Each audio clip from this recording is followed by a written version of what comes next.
হঠাৎ এক প্রকৃতিপ্রেমী কাকুর সঙ্গে দেখা।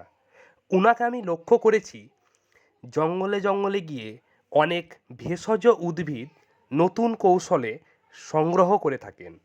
গাছ ভালোবাসে, যেখানেই ছোট ছোট ভিন্ন প্রজাতির চারা দেখতে পান, উনার নতুন কৌশল কিছুক্ষণ আগে জল দিয়ে জায়গাটি নরম করে তারপরে চারাটি সংগ্রহ করেন এবং যত্নে বাড়ি নিয়ে গিয়ে রোপণ করেন।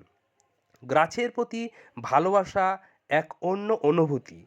তাই ওনাকে আমি যথাসাধ্য সহযোগিতার হাত বাড়িয়ে দেওয়ার চেষ্টা করলাম এবং অনেক পরামর্শ নিলাম। আমাদের অনেক প্রয়োজনে লাগবে। এরকম পাগল আমাদের আশেপাশে অনেক রয়েছে, হয়তোবা আমাদের আড়ালে।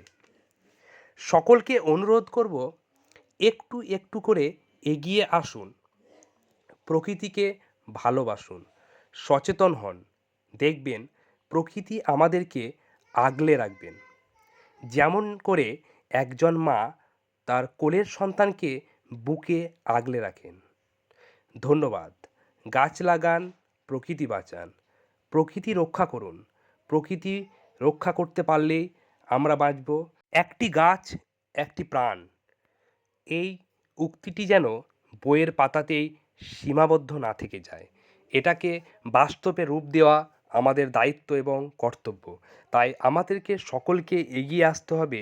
যেভাবে আমাদের আবহাওয়া দিন দিন পরিবর্তন হচ্ছে, আমরা এক কঠিন পরিস্থিতির শিকার হতে চলেছি।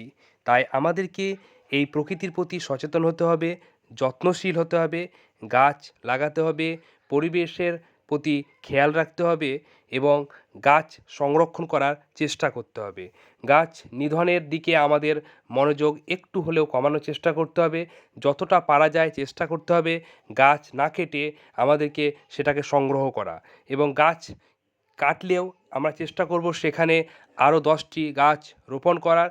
এভাবে আমাদের প্রকৃতির প্রতি যত্নশীল হয়ে এগিয়ে যেতে হবে।